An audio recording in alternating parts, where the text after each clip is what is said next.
unmute. All right, so here we are. We are going to round table a little bit. I would love if I can see your beautiful face and you can unmute and you can share. I want to hear what systems you have in place. We have about 20-ish minutes. I know we started a little later, but we have 20 minutes. I want to hear what's going on in your homes. Hi, Crystal. Hey, girlfriend, beautiful class. I just want to come and live with you. Oh, come on down. I love the fact that you said, teach your children about 100 times in that whole video. And we're on a homeschool call and we think, well, of course we're supposed to teach our children, but never once did you mention curriculum. So when you, and all of it, you are teaching your children character, you're teaching your children order, you're teaching your children about the Lord, you're teaching your children life skills above and beyond the curriculum. And I just love the way that you communicate that so beautifully. And you put all these systems in place. I wish I could just go back in time and put everything in place that you're doing and do it for my children and just do it all over again. It probably would work great. I'm so happy you're on the call because I needed that encouragement this morning. Yeah, I'm telling you, I don't know what the other ladies have to say, so I'm sorry, I'm just jumping in here, but I love the fact that you've got this order and the system in your home, and you strategically plan for the days that are going to feel like failures, because they're not failures. Yeah, thank you. I feel like when the days are hectic and you don't have those things in place, for me personally, those are triggers, where I feel like there's absolutely no structure in my home and my home's a mess and my kids don't know where things are going. And I was just losing my patience all the time. And I realized the trend, Mm-hmm. So Gabrielle, I see that you're on. I see your face. Hi. Do you want to share things with us? Okay, I'm not sure. I was trying to think. So today's day 2 of me homeschooling. Oh, yeah. Yeah, so it's pretty exciting. We're being really flexible. I'm really glad. Without monopolizing a lot of time, I believed that I was in a season of preparation for 2 years. So I've been praying because my husband and I weren't united in that. And so anyway, it just started. So some things, I was very fortunate. I knew Loyola. I helped connect her whenever it came to the homeschool summit. So I've known Loyola, and I took a couple of her classes ahead of time, which was really great. And I took her time management and routines course that she offers. And so that's been helpful. So right now I'm just homeschooling one child.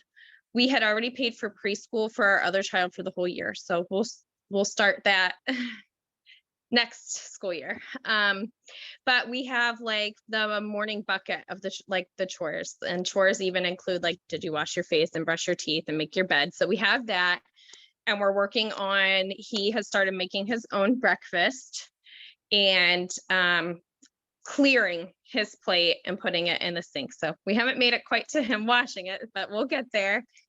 So that's been really helpful. He's 9. Okay, cool. Oh. Yeah. So that's really exciting. But I have 5 children. One's an adult now, but 4 in the home. So we've kind of had some systems whenever it comes to laundry. I have a 15-year-old, 11-year-old, 9-year-old. So everybody has a laundry job that goes with it. Yeah. So because it's a big family, the 9-year-old might help sort laundry, and then the 11-year-old might start it, and either one of them might switch the laundry, or even my 4-year-old might help me switch the laundry. And then the 15-year-old has to fold the laundry, and then everybody has to put their own laundry away. That's the hardest part, in my opinion, is putting it away. The hardest part. Why is it so hard? Tell me. Yeah. I need I can't get it right. I just can't. I can get it right on the laundry, and then the piles are just there. Yeah, and so that's our preparation day to preparation day. So that's like our Thursday. Everybody makes sure that their laundry's put away on Thursday. That's perfect Um, for your job then, you know? Yeah, exactly. So that's been helpful. We have chickens, so we are working on budgeting and learning profit and loss right now. That's something that we've incorporated. So part of his afternoon chores are collecting the eggs, checking the water, kind of that kind of stuff. So I don't know what else the questions were, but our routine is kind of, I don't know, it ebbs and flows right now. Like we do Bible in the morning, but he wanted to do math first, but he was getting upset about math. So we took a break and went to the Bible and then went back. So I don't know. Like we have kind of like a little window where everybody else is at school, so I can just focus on him. I don't know. I'm kind of a mess right now, honestly, but You don't I mean, sound like it. You sound like I'm, you. well, thanks. I'm excited. I just said, like, when my husband said yes, I never thought he'd say yes. I mean, I knew eventually he would, because the Lord really had me believing that I was in a season of preparation. And I was so glad because I re-listened to the homeschool summit, and I actually listened to last year's first. So I listened to Gail Heaton twice about just talking about like, if you're doing this to affirm yourself as a parent or any of that, like this isn't going to work. And so it was really good because I realized that the Lord's timing, it had to do with like how long it was going to take me to humble myself too, and realize like what the reasoning for doing it is. And I just said, I'm really excited because I feel so out of my element that I have to rely on him daily, right? Right. Like I Yeah. have to rely on him, and it's not something that I can do on my own accord. And it's not something that I can be quote unquote proud of myself and how well I'm doing. So we're just kind of letting him lead for the most part right now. Well, I'll be praying for you this coming month, and make sure you take some Thank pictures you. and bring them back next month because I want to see them. Or you know what? Yeah, maybe I'm gonna think about the best way to do this, but definitely take some pictures, and I want to hear how the next month goes for you. I'm excited.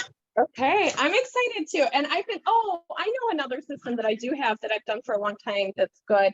Is I have two trays that I make up, and I make one a fruit tray and one a vegetable tray because I pre-cut it all. And then when the kids are like, I want a snack, it's like, okay, here's your fruit tray and your veggie tray. And they have to both be gone before I replenish them, because the fruit will go like in the first day, you know? So That's they've so learned. good. I love Yeah. it. So the Yeah. carrots, they have to eat the carrots before they Yeah. get grapes. Yeah. or whatever. Yeah, exactly. That's great. Cool. I like that. Can anyone else unmute? Danielle, Candace, Rebecca. I just want to share what I learned from my tour portion this last week. And I wrote it down. It said, God will, and it's because of what Gabriel said. So God will take you out of your element to raise you up. He had to take Joseph out of his element in order to raise him up to be, in Pharaoh's house, and to be in control. God is going to take us out of our element with our children. He gave us our children and told us to raise them so he could raise us.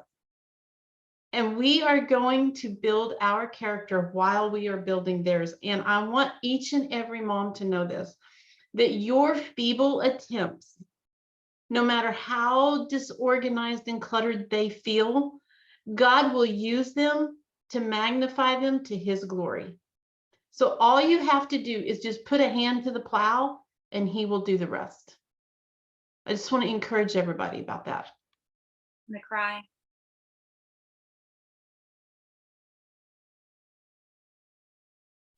That's so encouraging. Hey, so I wanted to excuse my wake up out of bed, but I wanted to show y'all my little Oh, charts that I have my three oldest ones have their own charts. This is one of the Melissa and Doug ones. oh, they like And the wooden. yeah, with the magnets on it so you can change them and everything, but it's got the picture so the little ones can see what they need to do, nice and easy. But it's got like I put the schoolwork and reading and pick up toys, chair, empty dishwasher, And then I just wrote on top of some of them, gather trash. And then we just go and I put little magnets or check marks. I drew the lines on this part, but just to help with them, but they can come and do it themselves. I love that. Look at you. You have a whole wall of stuff. Oh yeah. Yeah, I do. Just try to do encouraging things and remind myself, that no matter how I feel about how well I'm doing, that I am enough for my children. You are, it's hard. Like we were saying last week, I feel like we have so many more opportunities when we're home all day to make mistakes. I mean, I don't want to say mistakes. Crystal will say they're not mistakes. I know. But like ways, I feel like we're hard. Hi. Hi. We're hard on ourselves because we have more opportunities to feel like a failure. And I know that we are not. And I know that this is where we're supposed to be. But I always think that, and I know that other moms who work all day and they're not home, like it's hard for them. So we have this great privilege and I don't take it lightly, but we do have a lot of opportunity to make these things that we feel like we're not enough, but I love what Crystal said about we are teaching them so he can teach us, because that is the truth and it is extremely humbling. So Caitlin, I know you are a newer homeschool mama too. Can you unmute? Sure, I could give some 2 cents myself. We've actually taken a little bit of a break through December, and it's been like about a month that we've kind of just taken to just lay off a little bit of homeschooling. But during the season of Hanukkah and Christmas, I just kept it very simple, and we currently, curriculum-wise, I guess you could say, use Easy Peasy All-in-One Homeschool. And that's just for my son. My daughter, it's pretty much just play-based play. And so he's currently learning his alphabet. He's up to, I think, letter G. And it takes up maybe 15 minutes tops of the morning, right when he wakes up, and like we're eating breakfast. We'll open up like the tablet or the computer, and I have his printouts, activities of either his coloring or tracing work that he's doing, and they'll focus on what letter he's learning, and then they'll reiterate either with like a little clip or with an app that they use that's called starfall.com. They'll reiterate what letter he's learning.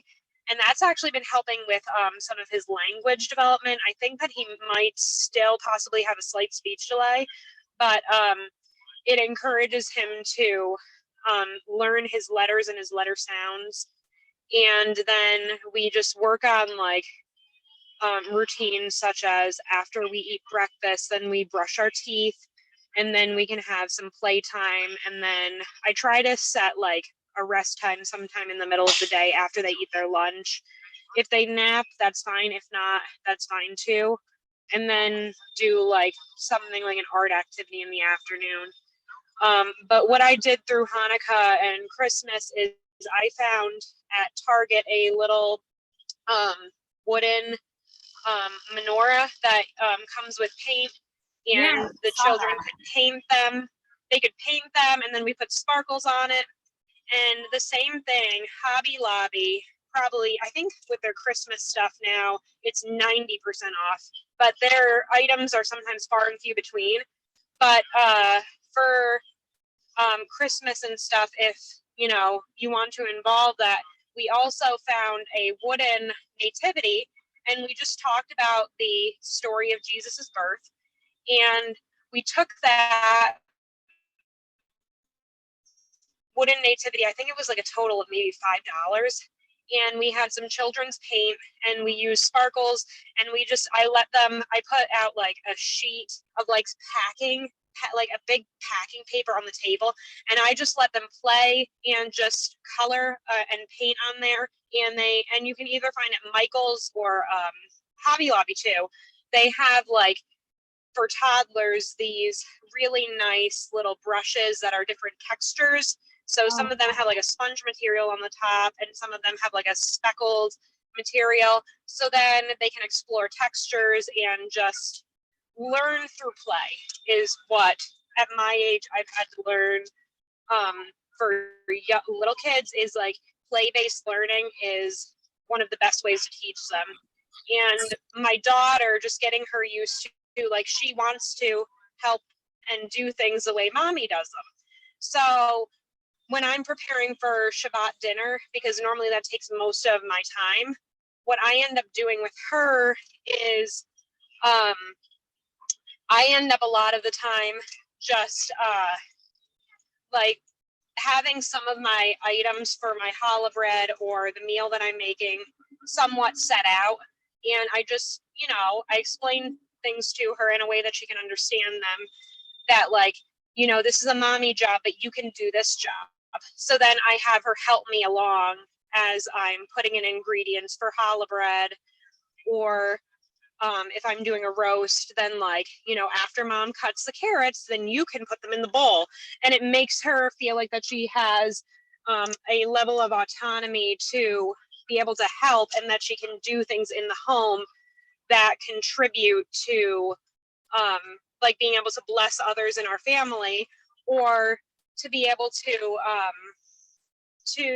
to like share something with dad or feel accomplished. Like I let her make like a little small challah bread that was her own, and it was like the size of her hand, but she was just so proud of the fact that she made this tiny one herself, and she ate it up. And you know what, that was fine, because she felt like she could participate in that way. I'm sorry, I probably was very long-winded, but that's How old pretty were your much kids what again? this past almost 2 in March, and 3. Yeah. Yeah. Those are Sorry, tough. that was probably really long-winded. No, you're not. Those are tough ages because they want to do everything on their own, but I think you're doing a good job too, letting them be hands-on with certain things, and who cares what their challah bread looks like, right? Like at least they feel a sense of accomplishment. And do you know about those knives? They're like kid-friendly knives. We love them. They wouldn't cut carrots, but I let my kids cut like the bananas for their cereal, and they started like I've heard of them. They're like wooden, right? no, these are like silicone almost. Oh, okay. I've seen ones that are like wooden material, but I think it's a similar concept. Yeah. I was curious about those because I know that Amazon sells like these wooden type ones that like Okay. they can cut like mostly like softish like food. Yeah. But I don't know if I'm familiar with the silicone type ones. Yeah, I love it. And they also I think have like a small little like baking thing too, but I'm gonna get the name of them because I don't see them on Amazon. My mother-in-law got them for my first son like 8 years ago. And okay. Oh, Kim said that they have the wooden ones in the Target dollar spot recently. Yeah, like I like it because in the morning, like I said, they can cut their bananas, or even, and when we do strawberries, like they can wash them and they can just cut them. And so, it gives them something to do. Also, the placemats are really good for Shabbat. You can do it every month. They can do a new placemat that has something to do with what you're learning about. Like when we do the days of creation, they did the days of creation on like a big piece of paper, and then we laminated it, and then we used those for our Shabbat dinners. Like everyone had one, and they made one for daddy, they made one for mommy, they made one for themselves. And then it was nice. So when we set the table, we were able to put the placemats out, and then they were able to like contribute to the Shabbat dinner. It was really fun. So that's another cool thing. And then when you laminate them, it almost like you can wipe them down and stuff with spray, and it won't seep through. So yeah, thanks for sharing. Those are great ideas. Danielle, did you want to unmute? I know we only have a few minutes, but did you want to say hi or anything? I know you have a good homeschooling. I have the privilege to go to Danielle's house. and she has a great homeschool setup. Hi, yes, I am actually helping a little one with multiplication right now. So it's good. Good times. Good times. Yeah, no, don't feel like you have to say. I just wanted to say hi and see if you wanted to add anything. Yeah, thank you. It was good listening in. I've been Yeah. catching little bits and pieces. Yeah, try to take pictures of some of the things you have, because when I came to your house, you were extremely organized and I loved your little homeschooling room. So try to take some pictures this coming month. Will do. Okay. All right, I think we're good. If everyone is good, Kim, thank you so much for being the best host.